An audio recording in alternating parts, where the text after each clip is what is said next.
Mengwina Panjarabada, Sri Tiam Manihan Singh, Chairperson, Administrative Committee, Anthagram Panchayat, President Yupon Langa, Langshin Binaba, Lomna Lecture.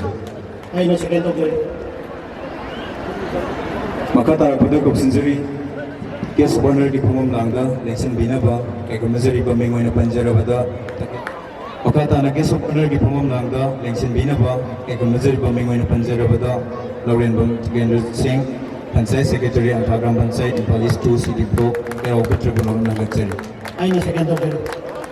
Makata Rabada, Guest Honor Dipumum Langa, Langshin Binaba, Ekamazariba, Sir Tiam Bamaite, Central Government Officer, Sir Basu, Guest Honor Dipumum Langa, Langshin Binaba, Nagachari. I know second of the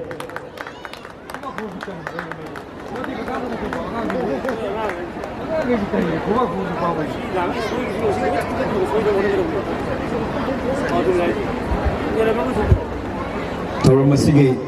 Chief Guest, President, Guest of Honor, Kwaipuna Manga, Papam Langa, Langshin Bikraba, Fungsida, Masigi Masigi, Special Invited Sing, Stays the Lankat Pilaknaba, Mayamda Lorna Nixinzige, Oxinjari, Masigi, Special Makata Rapada, Ekamazariba, Wayangbam Sanaton Singh, ex-president YFC Wikapusu, Nuruna Oxinjari, Makata Rapada, Ekamazariba, Kumuzam Navakumar Singh, Secretary YDA Wikapusu, Nuruna Oxinjari, Makata Rapada, Longzam Ziban, Ekamazariba, Secretary YWA Wikapusu, Nuruna Gachari, Makata Rapada, Ekamazaribi, Laikambam Ombe, Yambi, Devi, President All Wikap Merapai Bibusu, Stays the Lanka Pirak Navano Nagachari, Makata Rapada, Oxinjari, Ekamazaribi, Esam Ombe, Anbi Devi, Secretary All Wikap Merapai Bibusu, Lanka Pirak Navano Nagachari, Makata Rapada, Ekamazariba, Ekamazariba, Sanjam Devan, Chairperson, Administrative Committee to Tingtal Gram Panchayat Pusu, Stays the Pamatukta, Lanka Pirak Navano Nagachari. Makata Rapada Oxinjari, Ekamazariba, Othogzam Soba Singh, Chairperson, Administrative Committee to Liel Gram Panchayat Pusu, Nolomnak Oxinjari, Makata Rapada, Namayrakpam Biken Singh, CSC, Tumokong Maraparing Gram Panchayat Pusu, Selengbirakpa, Napadegi, Producer, Writer, Director, Ekamazariba, Thongdam, Rohini Kumar Ozabu Sudais, the Nation Binaba, Nagachari, Zuri, Makata Rapada, Ekamazariba, Asham, Rosendro, Form.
Kafu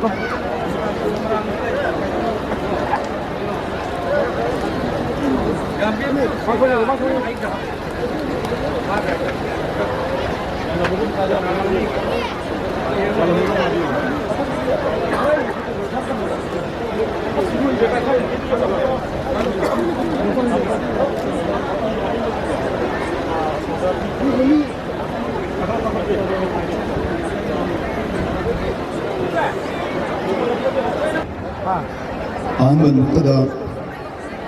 Economic Pai Muhammadi Mai Dimu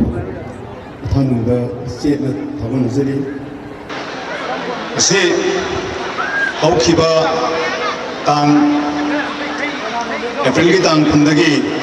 Bukab Yang Pumas Kam Simba Taraga Tarelak Suba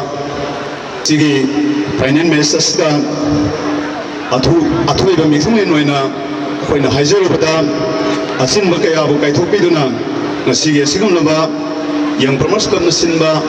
Koi Finance Minister saruk yabiba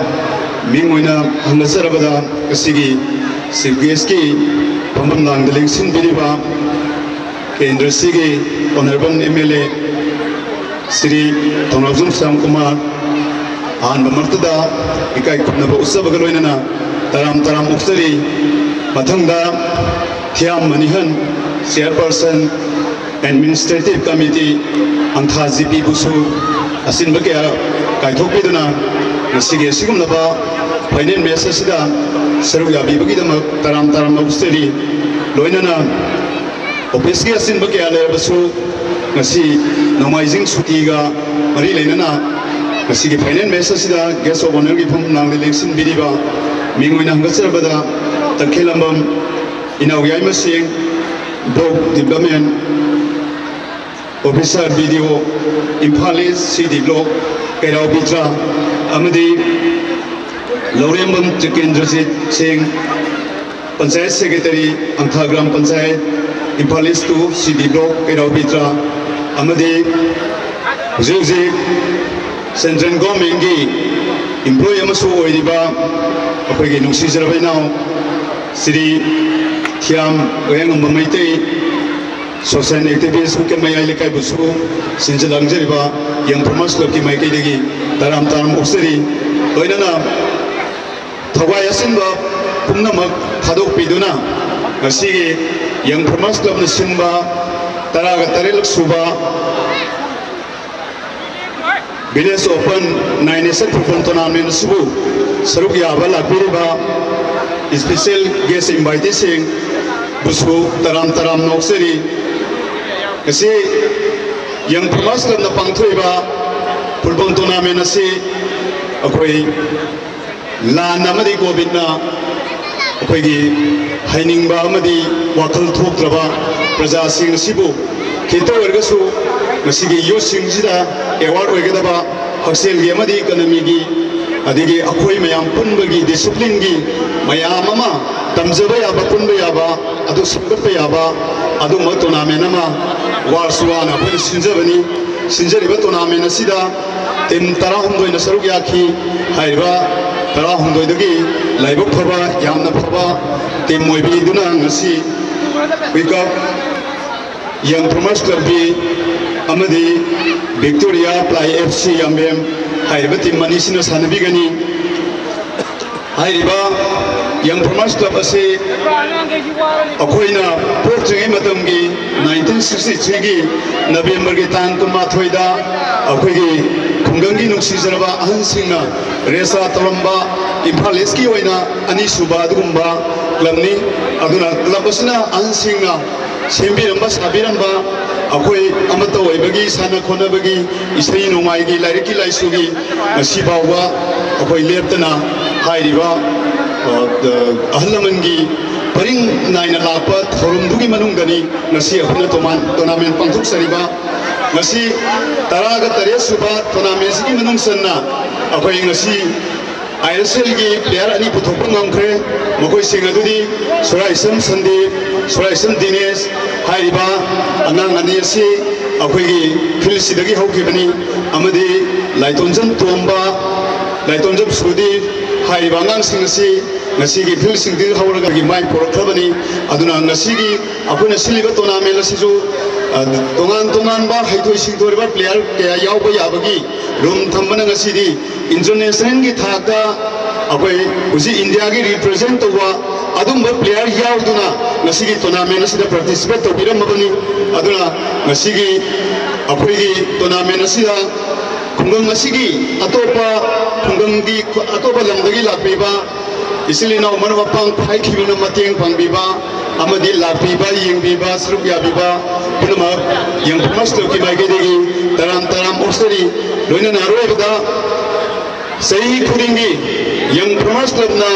tournament asigumba asidagi henba asidagi tadaba tournament sumba ngambo isege ngasigi donation to biriba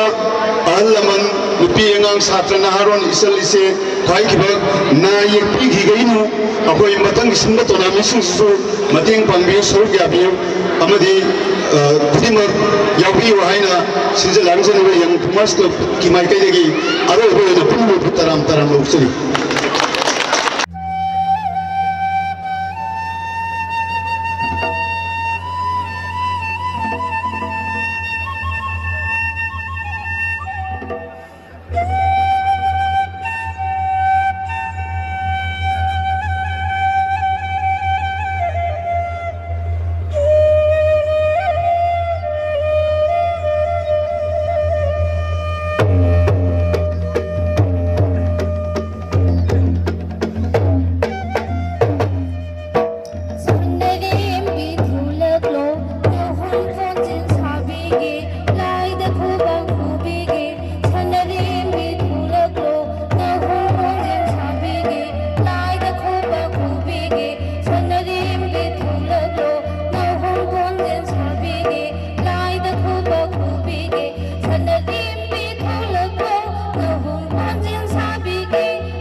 ꯃꯌꯥꯝꯗ cultural ꯁꯣ ꯎꯠꯄꯤꯈꯤꯕ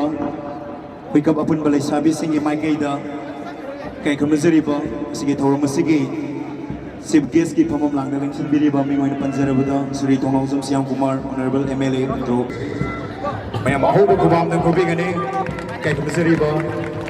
ꯑꯁꯤꯒꯤ chief ꯒꯦꯁꯀꯤ ꯐꯝꯐꯝ ꯂꯥꯡꯗ ꯂꯦꯡꯁꯤꯟꯕꯤꯔꯤꯕ ꯃꯤꯡ ꯑꯣꯏꯅ ꯄꯟꯖꯔꯕꯗ Shri ꯊꯣꯡꯅꯥꯎꯖꯝ ꯁꯤꯌꯥꯝꯀꯨꯃꯥꯔ honourable MLA ꯕꯨꯁꯨ ꯍꯥꯏꯅꯤꯡꯉꯥꯏ ꯊꯥꯒꯠ ꯐꯣꯡꯗꯣꯛꯆꯔꯤ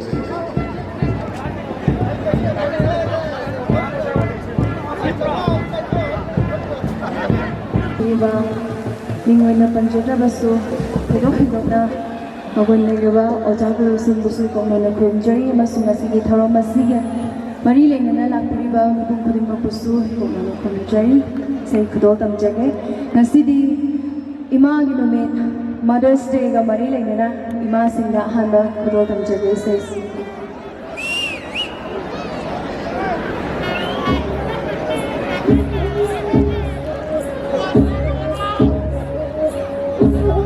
ꯑꯝꯇꯪꯒ ꯊꯥꯕꯤꯔꯛꯑꯣ ꯃꯀꯣꯛꯇꯒꯤ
Hãy subscribe cho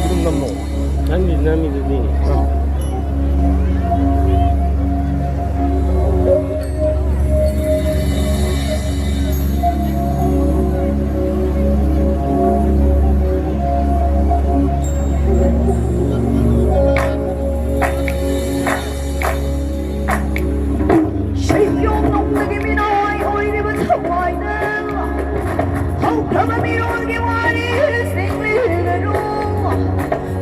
để không bỏ lỡ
ꯊꯝꯖꯔꯤ ꯊꯦꯡꯛ ꯌꯨ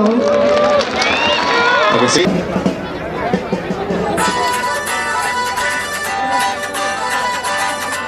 ꯉꯁꯤꯒꯤ ꯐꯥꯏꯅꯦꯜ ꯃꯦꯠꯆ ꯁꯥꯟꯅꯕꯤꯒꯗꯧꯔꯤꯕ YFCB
loinana sige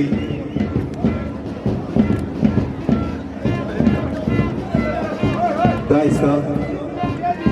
lengsin biriba kay kumuzariba chief guest ki pumamang lengsin biriba mingway ng panjarabada Sri Tongalum Siang Kumar Honorable MLA Indo Kendra loinana President ki pumamang lengsin biriba kay kumuzariba Sri Tiam Manihal Singh Chairperson Administrative Committee ang Tagang Pansayat loinana guest of honor ki pumamang lengsin biriba kay kumuzariba nakalabang nawiyamas kay kumuzariba Sir Tiam Tagang Committee Central Government Officer kay kumuzariba kwa ipon po players sing introduce to winner ba nagachiri kaya ako ko ba ko bigani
sige final match music hongzere loinana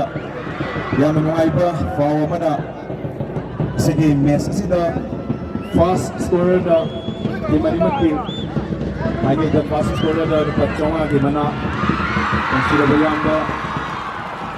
Moirang team Joshi Kumar Hikam Elekai na tambiri amadi second scorer dasu amuka hanna Moirang team gi yamba Joshi Kumar Hikam Elekai na pachonga gi mana tambiri masige damakta su haninga leitna toki magai tigi tagat phongok seri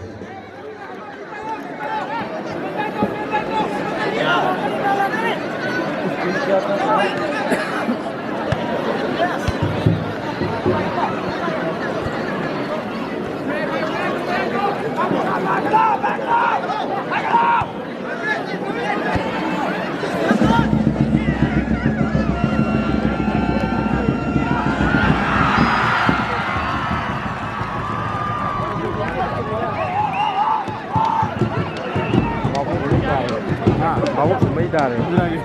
Bawa jadi tu kan?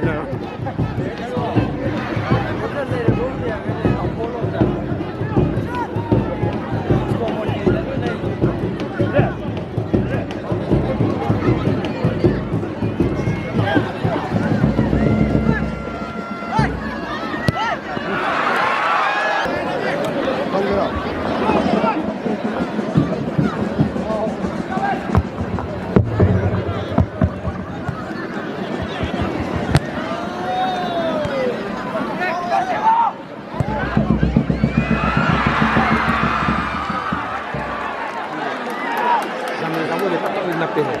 Karena baru ni. Dia aku jam berapa itu? Nah. Tak nak pilih.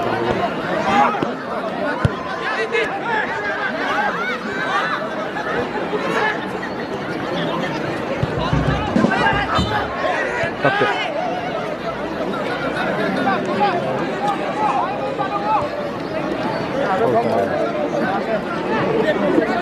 Dia pergi mana?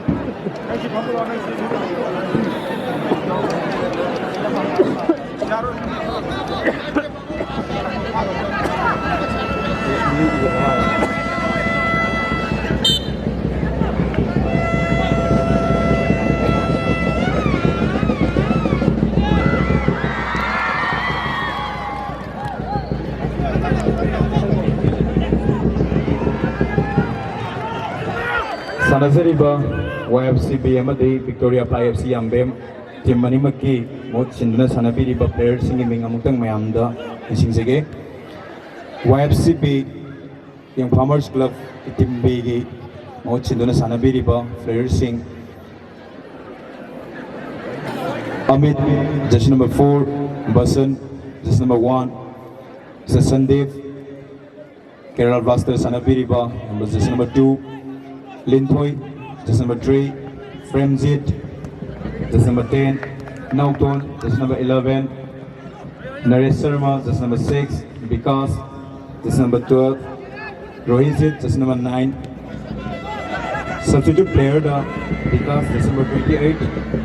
Prabes, just number 7, Gitchandra, just number 5, Sana, just number 8, Ariba player singing asina, YFC Big player singing. Pagkatarapada Victoria Fly FC Yambemgi Maut Chinduna Sanabiriba player singing Ajar goalkeeper just number 1 Amudon team captain just number 3 Imran just number 7 Kisan just number 10 Swanjit just number 8 Sinivas just number 17 Priyojit just number 18 Rosen just number 11 Linson just number 16 substitute player Lysemba just number 9, Rosit just number 5, Rohit just number 4. Ariba players singing sina Victoria Fly FC Yambem game hot singuna sang diriba. Players singing team manimaki players singa discipline laina me sa simapung pana sanabina ba ama dizaje sina local decision na aroiba decision oigan.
Victoria IFC Yangbem nil.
Anishuba goal winner YFC P के माइके दिखे अमुक्षु जैसे number 3 फिलिन Koyna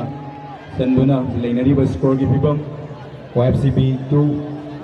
Victoria IFC Yangbem nil.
Nang niu em pung tara boleh ini adu nung nang akal tu. Ayu hikap tu lagi ni, baru World Cup ni.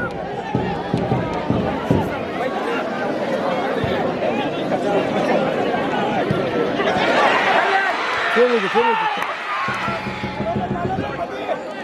Sabsa ni mini kun nonton ni masih alak bagai dum cakap je. Oh, sibuk. Phone tau guna je.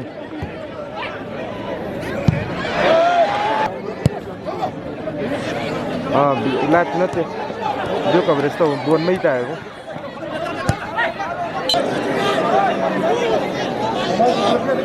Jadi lagi ngomai tahu.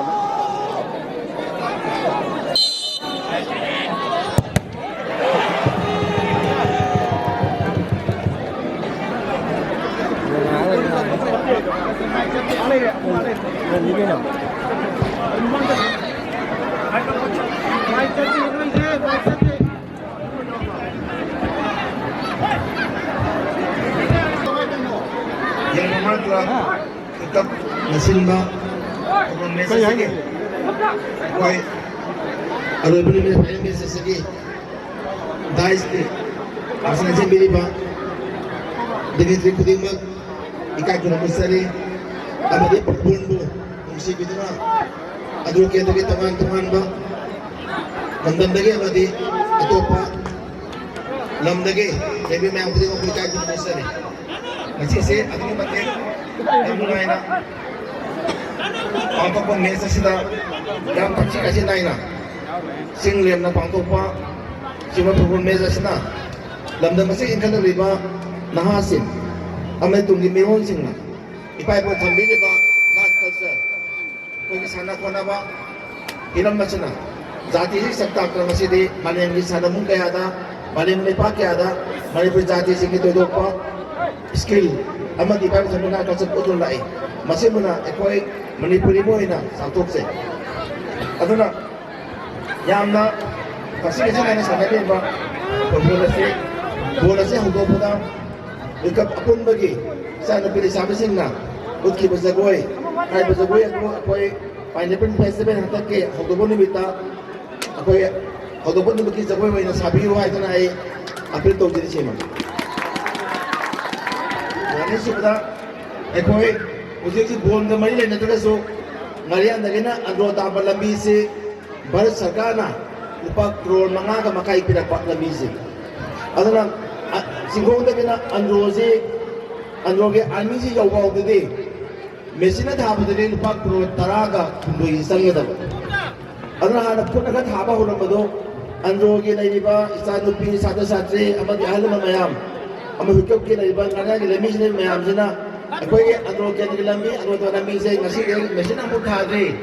ꯑꯗꯨꯅ ꯈꯨꯠꯅ ꯊꯥꯕꯁꯤ ꯇꯣꯛꯄꯤꯔꯣ ꯃꯦꯆꯤꯟꯅ ꯊꯥꯕ ꯍꯥꯏꯔꯛꯄꯗꯒꯤ ꯃꯇꯝ ꯈꯔ ꯂꯦꯞꯄꯅꯤ ꯑꯗꯨꯅ ꯍꯥꯏꯕ ꯃꯦ ꯊꯥꯁꯤ ꯂꯣꯏꯔꯛꯄ ꯑꯃꯗꯤ ꯖꯨꯟ ꯊꯥꯒꯤ ꯁ꯭ꯋꯥꯏꯁꯤꯗ ꯃꯦꯆꯤꯟꯅ ꯉꯥꯔꯤꯌꯥꯟ ꯆꯤꯡꯈꯣꯡꯗꯒꯤ ꯑꯟꯗ꯭ꯔꯣꯒꯤ ꯈꯨꯜ ꯑꯔꯣꯏꯕ ꯐꯥꯎ ꯃꯦꯆꯤꯟꯅ ꯀꯣꯏꯂꯥ ꯊꯥꯒꯅꯤ ꯍꯥꯏꯗꯅ ꯑꯩ ꯃꯌꯥꯝꯗ ꯑꯦꯄꯤꯜ ꯇꯧꯖꯩꯁꯤꯅꯤ ꯑꯗꯨꯒ ꯂꯣꯏꯅꯅ ꯑꯩꯈꯣꯏ ꯃꯌꯥꯝꯅ ꯄꯤꯕꯤꯔꯛꯄ ꯋꯤꯀꯞꯀꯤ ꯋꯥꯏఎꯝꯁꯤꯒꯤ ꯕꯤꯜꯗꯤꯡ ꯍꯟꯗꯛ ꯆꯍꯤ ꯂꯣꯏꯁꯤꯟꯒꯅꯤ ꯑꯗꯨꯒ ꯁꯤꯗ ꯄꯤꯔꯤꯕ ꯃꯌꯥꯝꯁꯦ ꯀꯃꯤꯇꯤꯒ ꯀ꯭ꯂꯕꯀꯤ ꯃꯦꯝꯕꯔꯁꯤꯡꯒ ꯑꯃꯗꯤ ꯈꯨꯜ ꯑꯁꯤ ꯀꯃꯤꯇꯤ ꯃꯌꯥꯝ ꯇꯥꯟꯅꯔꯀꯥꯟꯗ ꯇꯧꯕ ꯌꯥꯕ ꯍꯟꯗꯛ ꯆꯍꯤ ꯄꯥꯏꯈꯠꯄ ꯌꯥꯕ ꯀꯩ ꯄꯥꯏꯈꯠꯂꯒꯦ ꯑꯗꯨꯒ ꯁꯤꯒꯤ ꯂꯥꯏꯒꯤ ꯅꯥꯀꯟꯒꯤ ꯁꯨꯝ ꯗ꯭ꯔꯦꯅꯦꯖ ꯆꯟꯕꯒꯨꯝꯕ ꯁꯤꯒꯨꯝꯕꯁꯤꯗꯤ ꯑꯩꯈꯣꯏ ꯄꯥꯡꯊꯣꯛꯆꯒꯦ ꯑꯃꯨꯛ ꯊꯝꯖꯔꯒ ꯁꯤꯒꯨꯝꯕ ꯁꯥꯟꯅ ꯈꯣꯠꯅꯕ ꯑꯁꯤꯅ ꯂꯝꯗꯝ ꯑꯁꯤ ꯄꯨꯟꯁꯤꯟꯅꯕ ꯑꯗꯩ ꯊꯛꯁꯤ ꯈꯥꯁꯤ ꯅꯥꯏꯕ ꯅꯨꯡꯁꯤꯅꯕ ꯚꯣꯠꯇꯨꯗꯤ ꯍꯌꯦꯡ ꯚꯣꯠ ꯂꯥꯛꯑꯀꯥꯟꯗ ꯇꯧꯅꯕꯤꯌꯨ ꯑꯩꯅ ꯑꯐꯕ ꯊꯕꯛ ꯇꯧꯔꯛꯄꯗ ꯚꯣꯠꯀꯤ ꯅꯃꯥꯗ ꯊꯨꯒꯥꯏꯕꯤꯔꯛꯀꯅꯨ ꯍꯥꯏꯕ ꯋꯥꯐꯝ ꯊꯝꯖꯔꯒ ꯃꯌꯥꯝ ꯄꯨꯝꯅꯃꯛꯇ ꯉꯁꯤꯒꯤ ꯇꯣꯔꯅꯥꯃꯦꯟꯁꯤꯒꯤ ꯅꯨꯡꯗꯥꯡꯒꯤ ꯏꯁꯩ ꯂꯩ ꯃꯥꯜꯂꯦ ꯏꯁꯩꯒꯤ ꯄꯩꯁꯥꯗꯨꯒ ꯄꯤꯖꯔꯝꯃꯒꯦ ꯑꯗꯨꯒ ꯕꯣꯜꯁꯤꯒꯤ ꯑꯩ ꯃꯌꯥꯝꯅ ꯄꯤꯅꯕ ꯄꯩꯁꯥꯗꯨꯒ ꯄꯤꯖꯔꯝꯒꯦ ꯋꯥꯏꯒꯩ ꯊꯝꯖꯔꯒ ꯋꯤꯀꯞꯀꯤ ꯈꯨꯡꯒꯪ ꯂꯩꯀꯥꯏ ꯑꯍꯨꯝꯒꯤ ꯂꯩꯕꯤꯔꯤꯕ ꯏꯄꯥ ꯏꯄꯨ ꯏꯗꯦ ꯏꯃꯥ ꯏꯕꯦꯟ ꯀꯣꯌꯥꯈꯥꯗ ꯂꯩꯕꯤꯔꯤꯕ ꯈꯨꯡꯒꯪ ꯑꯍꯨꯝꯒꯤ ꯑꯍꯜ ꯂꯃꯟ ꯂꯥꯏ ꯒꯨꯔꯨ ꯏꯃꯥ ꯏꯕꯦꯟꯁꯦ ꯃꯌꯥꯝ ꯈꯨꯗꯤꯡꯃꯛꯅ ꯃꯇꯝ ꯈꯨꯗꯤꯡꯃꯛꯇ ꯑꯐꯕ ꯊꯕꯛ ꯇꯧꯕꯗ ꯁꯒꯣꯜ ꯄꯤꯌꯨ ꯍꯥꯏꯕ ꯊꯝꯖꯔꯒ ꯍꯥꯏꯕ ꯇꯣꯔꯅꯥꯃꯦꯟ ꯑꯁꯤꯅ ꯂꯝꯗꯝ ꯑꯁꯤ ꯑꯃꯗꯤ ꯃꯅꯤꯄꯨꯔ ꯑꯁꯤ ꯁꯥꯟꯇꯤ ꯂꯩꯕ ꯑꯣꯏꯔꯁꯅꯨ ꯍꯥꯏꯕ ꯊꯝꯖꯔꯒ ꯄꯨꯔꯛꯄ ꯈꯨꯔꯨꯝꯖꯔꯤ ꯊꯦꯡꯛ ꯌꯨ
ꯁꯤꯟꯕꯤꯔꯤꯕ ꯏꯀꯥꯏ ꯈꯨꯔꯨꯝꯖꯔꯤꯕ ꯃꯤꯡ ꯑꯣꯏꯅ ꯄꯟꯖꯔꯕꯗ ꯁ꯭ꯔꯤ ꯇꯤꯌꯥꯝ ꯃꯅꯤꯍꯜ ꯁꯤꯡ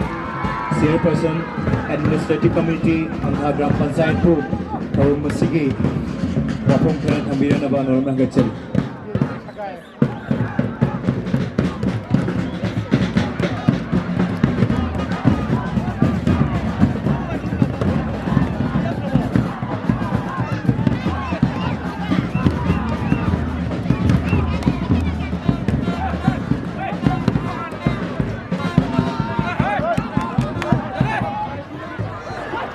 ꯑꯩꯈꯣꯏꯒꯤ ꯕꯣꯜ ꯀꯥꯕꯒꯤ ꯅꯨꯡꯁꯤꯔꯕ YFCPꯒꯤ ꯐꯦꯟꯁꯤꯡ ꯌꯥꯔꯒꯗꯤ ꯑꯃꯨꯛꯇꯪ ꯈꯔ ꯈꯖꯤꯛ ꯇꯞꯊꯕꯤꯅꯕ ꯅꯤꯡꯁꯤꯡꯖꯔꯤ ꯁꯥꯡꯒꯤ ꯒꯥꯔꯤ ꯊꯧꯖꯜꯂꯛꯑꯅꯤ ꯑꯗꯨꯅ ꯈꯔ ꯈꯖꯤꯛ ꯇꯥꯅ ꯅꯥꯀꯜ ꯑꯃꯗ ꯈꯔ ꯆꯠꯊꯣꯛꯁꯤ ꯚꯤꯂꯦꯖ ꯑꯣꯄꯟ 9 ꯐꯨꯠꯕꯣꯜ ꯇꯣꯔꯅꯥꯃꯦꯟ ꯑꯁꯤꯒꯤ ꯅꯨꯡꯉꯥꯏꯔꯕ ꯐꯥꯏꯅꯦꯜ ꯃꯦꯆ ꯑꯁꯤꯒꯤ ꯆꯤꯐ ꯒꯦꯁ ꯑꯣꯏꯅ ꯂꯦꯞꯆꯤꯟꯕꯤꯈꯤꯕ ꯑꯩꯈꯣꯏ ꯈ꯭ꯋꯥꯏ ꯈꯨꯗꯤꯡꯃꯛꯀꯤ ꯑꯣꯅꯔꯦꯕꯜ MLA ꯑꯪꯒ꯭ꯔꯣ AC ꯁꯥꯔ ꯗꯌꯥꯏꯕꯨ ꯏꯀꯥꯏ ꯈꯨꯝꯅꯕ ꯄꯤꯖꯔꯤ ꯃꯊꯪꯗ ꯏꯝꯐꯥꯜ ꯏꯁ CD ꯕ꯭ꯂꯣꯛ 2ꯒꯤ ꯚꯤꯗꯤꯑꯣ ꯑꯣꯏꯅ ꯄꯨꯕꯤꯔꯤꯕ ꯇꯥꯃꯣ ꯏꯃꯥ ꯋꯥꯏꯃꯕꯨ ꯏꯀꯥꯏ ꯈꯨꯝꯅꯕ ꯄꯤꯖꯔꯤ ꯑꯃꯗꯤ ꯑꯪꯊꯥ ꯒ꯭ꯔꯥꯝ ꯄꯟꯆꯥꯌꯠꯀꯤ ꯄꯟꯆꯥꯌꯠ ꯁꯦꯀ꯭ꯔꯦꯇꯔꯤ ꯑꯣꯏꯅ ꯑꯃꯗꯤ ꯏꯝꯐꯥꯜ ꯏꯁ CD ꯕ꯭ꯂꯣꯛ 2ꯒꯤ ꯃꯈꯥꯗ ꯂꯩꯕꯤꯕ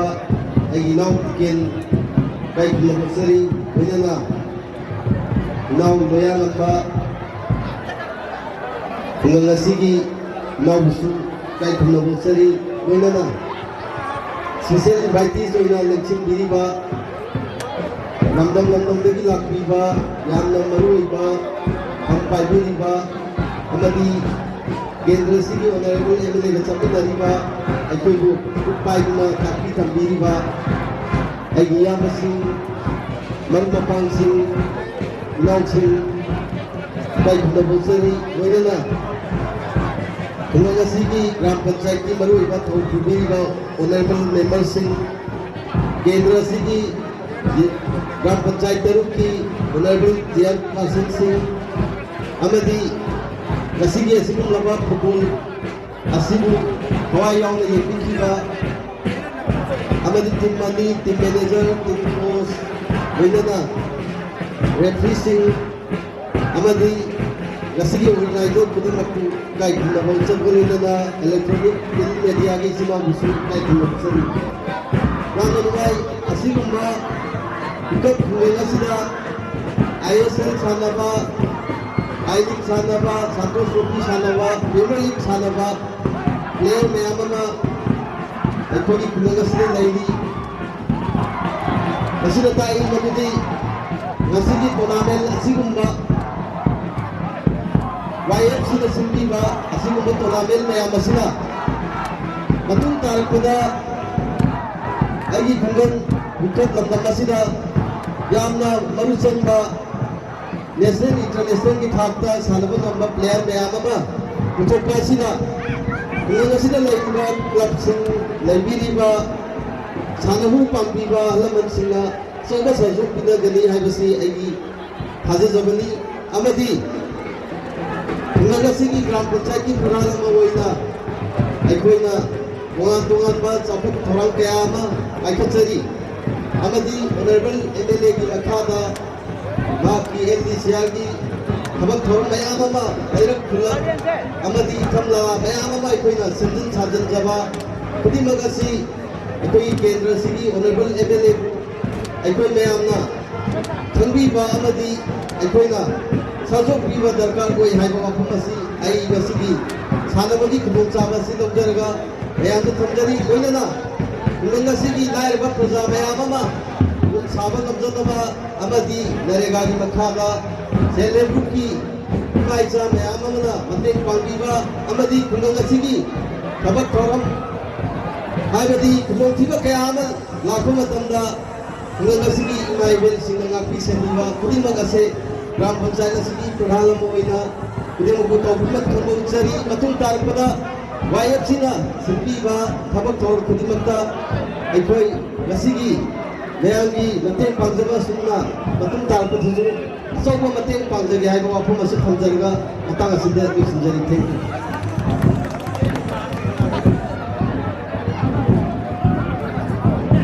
Tagasuri, Oxenjari, Kakmajari Bow,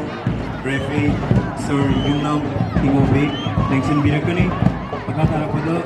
Oxenjari, Dembang, Manta.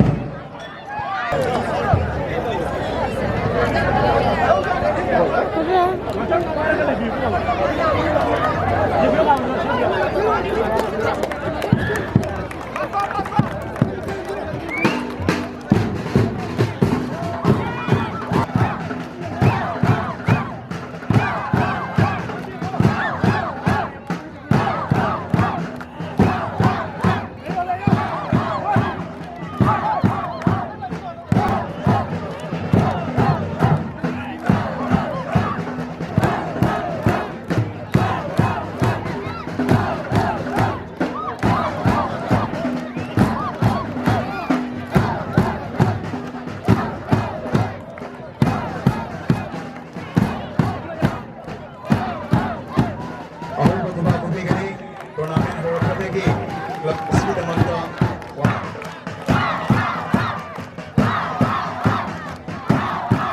sponsor tawbiriba kagumsariba yamba ang isasigama na manapibili ako na pinapibili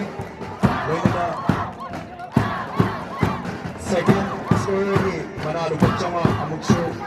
nabira na YFCB is number 3 sa Lentoy election bira kani manasi su sponsor tawbiriba kagumsariba yamba moyang ko sa kumar bibigani election bira kani ako ba bigani mayam karamo bigani sponsor tawbiriba kagumsariba yamba moyang ko sa kumar bibigani may bidigi ay nagayete na kagumsariba sa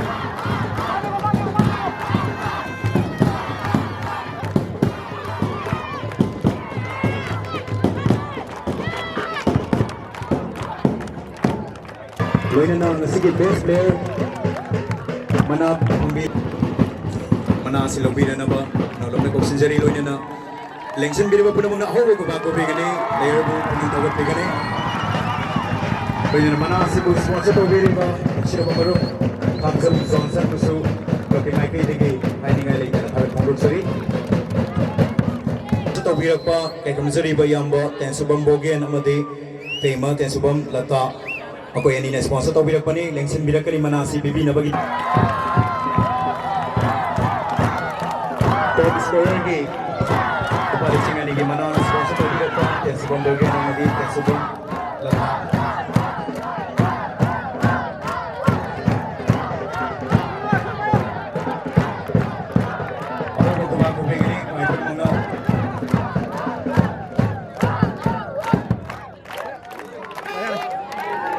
makatarag pada bet mayonggi amujau palisingan nigi mana sponsor to bilang pani loina na best goalkeeper gi mana asip ang bina bagita magta lengsen bilang kani YFC BG goalkeeper Mr. Basan lengsen bilang kani oh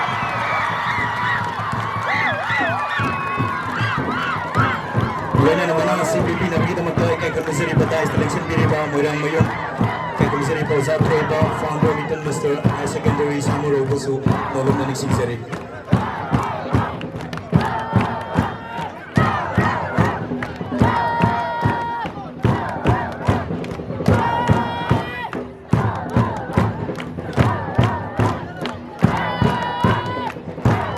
Ako ba ko bigani YFC BG goalkeeper Mr. Basan para mo bigani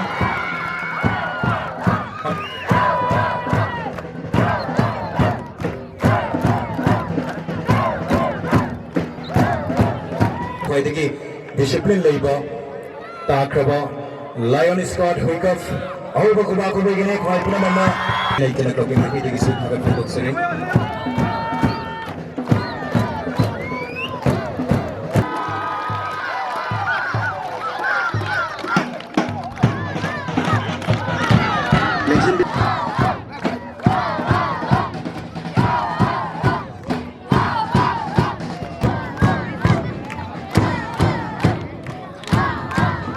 pada posisi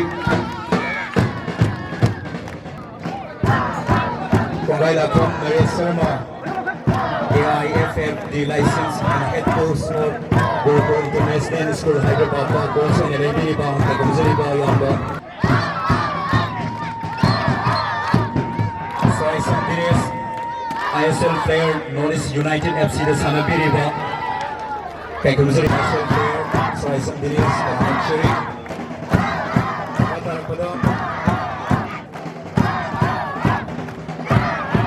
Magata pada posisi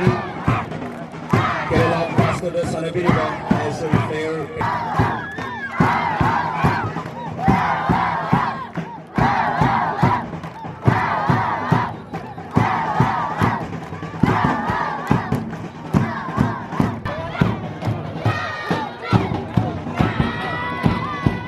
Shari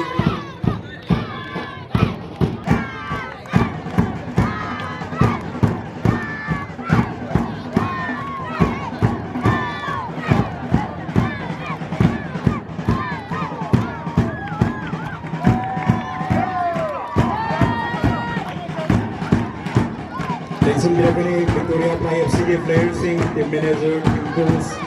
medical election tournament के runner डाक्टरवा Victoria IFC या बेम Victoria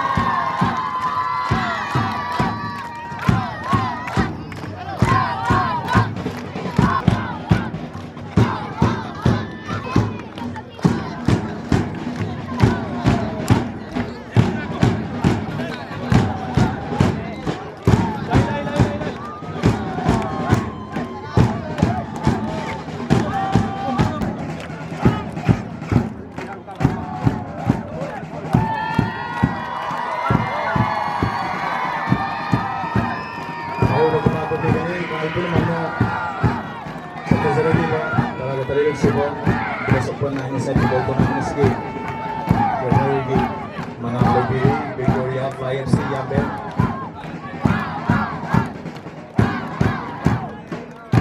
Seri, nama MLA Andrew Siduk Muhammad Seri, lena dai story masih kita seru ya bila ada Muhammad Seri. Lena nama Siduk lena YFC di untuk tim partner kita Muhammad Seri, Coach Seri, tim coach, tim manager, medical sama tim player partner, election bila ada Muhammad Seri.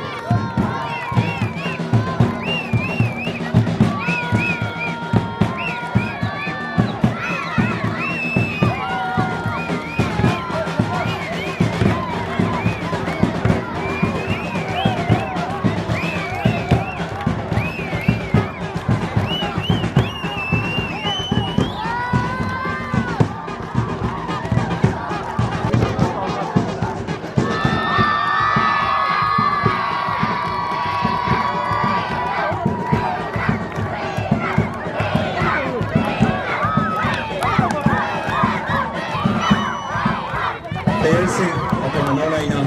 lainnya sambil sendiri.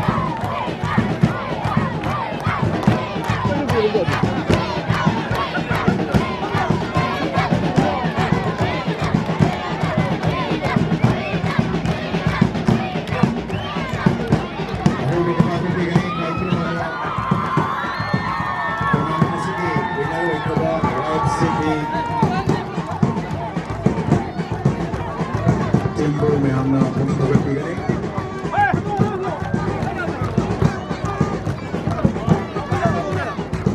जिनके ये player Singh लेन देना बहुत लगी रखा मुल्क एक कैसे करते हैं अंदर हो जाओगे जिनके ये प्लेयर सिंह की course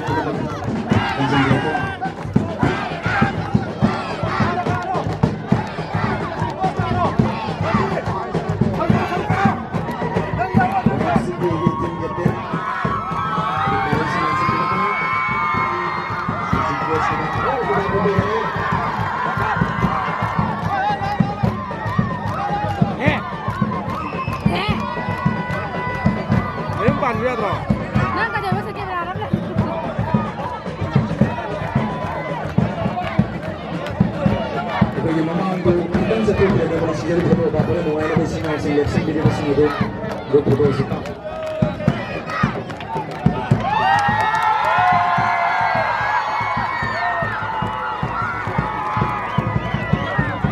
Ada seri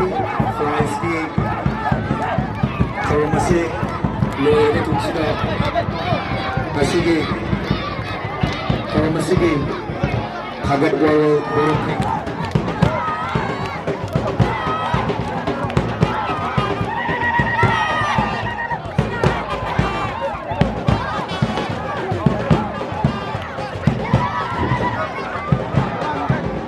Sudah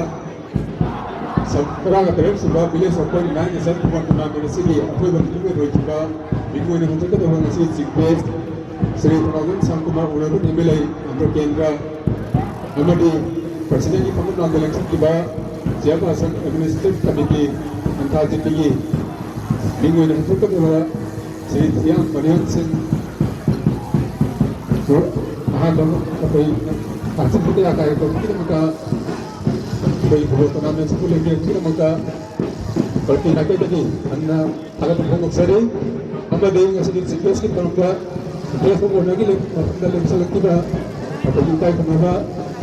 invitation amade special invitation program ada ke yang belaka football mutawa yauna yang belaka yang pun mampu yang promote untuk memakai lagi para buat dengan untuk sebelum ini yang pun mampu tagap untuk seru batang sehingga lakar bisa untuk apa namanya yang pun nasrul yang minasihana nasi jadi batang sudah tagap buat seru. Thank you.